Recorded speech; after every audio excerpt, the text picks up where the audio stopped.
উন্নত ট্র্যাকিং প্রযুক্তি এবং সমন্বিত গোয়েন্দা তথ্যের ভিত্তিতে তার অবস্থান শনাক্ত করা হয়। এরপর নির্দিষ্ট লক্ষ্যবস্তুর উপর অত্যন্ত নির্ভুল ও পরিকল্পিত লক্ষ্যভিত্তিক আঘাত হানা হয়। সেই অভিযানে নিহত হন ইরানের সর্বোচ্চ নেতা আয়াতুল্লাহ আলী খামেনি।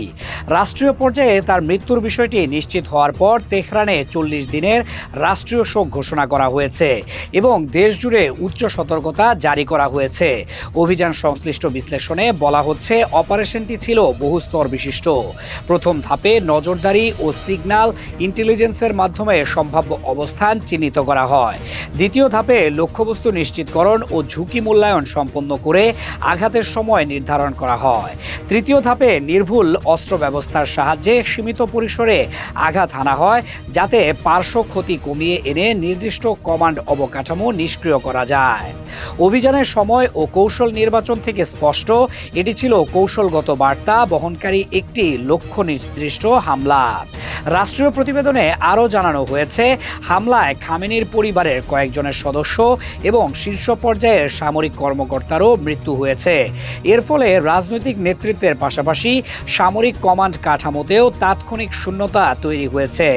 ইরানের নিরাপত্তা প্রতিষ্ঠানে জরুরি বৈঠক ও সমন্বয় কার্যক্রম শুরু হয়েছে বলে জানা গেছে, যেখানে সীমান্ত নিরাপত্তা, আকাশ প্রতিরক্ষা এবং অভ্যন্তরীণ স্থিতিশীলতা নিশ্চিত করার উপর জোর দেওয়া হয়েছে। খামেনির মৃত্যু ইরানের রাষ্ট্রীয় কাঠামোর জন্য একটি ঐতিহাসিক মোড়। সর্বোচ্চ নেতার পদটি দেশটির রাজনৈতিক সিদ্ধান্ত, প্রতিরক্ষা নীতি এবং ধর্মীয় কর্তৃত্বের কেন্দ্রবিন্দু।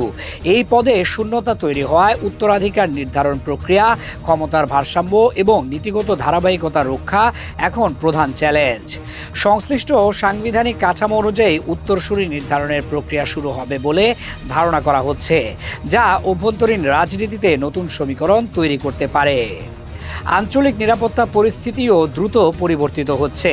গুরুত্বপূর্ণ সামরিক স্থাপনা ও কমান্ড অবকাঠামো লক্ষ্য করে অভিযান অব্যাহত রয়েছে বলে বিভিন্ন সূত্রে জানা গেছে। পাল্টা প্রতিক্রিয়ার আশঙ্কায় উপসাগরীয় অঞ্চলের কয়েকটি দেশ তাদের প্রতিরক্ষা ব্যবস্থা উচ্চ সতর্কতায় রেখেছে। আকাশসীমা ও সামুদ্রিক বাণিজ্য পথে নজরদারি জোরদার করা হয়েছে।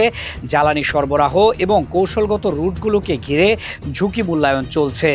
বিশ্লেষকদের মতে বর্তমান পরিস্থিতি ইরানের জন্য ত্রিমুখী চাপ তৈরি করেছে। একদিকে নেতৃত্ব সংকট, অন্যদিকে সামরিক অবকাঠামোয় আঘাত, পাশাপাশি আঞ্চলিক কূটনৈতিক ভারসাম্যের চ্যালেঞ্জ। এই তিনটি বিষয় একত্রে দেশটির অভ্যন্তরীণ স্থিতিশীলতা এবং বৈদেশিক নীতিতে তাৎক্ষণিক প্রভাব ফেলতে পারে। পরবর্তী কয়েক ঘন্টা ও দিন অত্যন্ত গুরুত্বপূর্ণ। নতুন নেতৃত্ব নির্ধারণ, সম্ভাব্য পাল্টা প্রতিক্রিয়া এবং আন্তর্জাতিক কূটনৈতিক তৎপরতার দিকেই এখন সবার নজর। পরিস্থিতি যেদিকেই মোড় নিক না কেন, এটি মধ্যপ্রাচ্যের সাম্প্রতিক ইতিহাসে একটি গুরুত্বপূর্ণ ও প্রভাবশালী ঘটনা হিসেবে বিবেচিত হবে।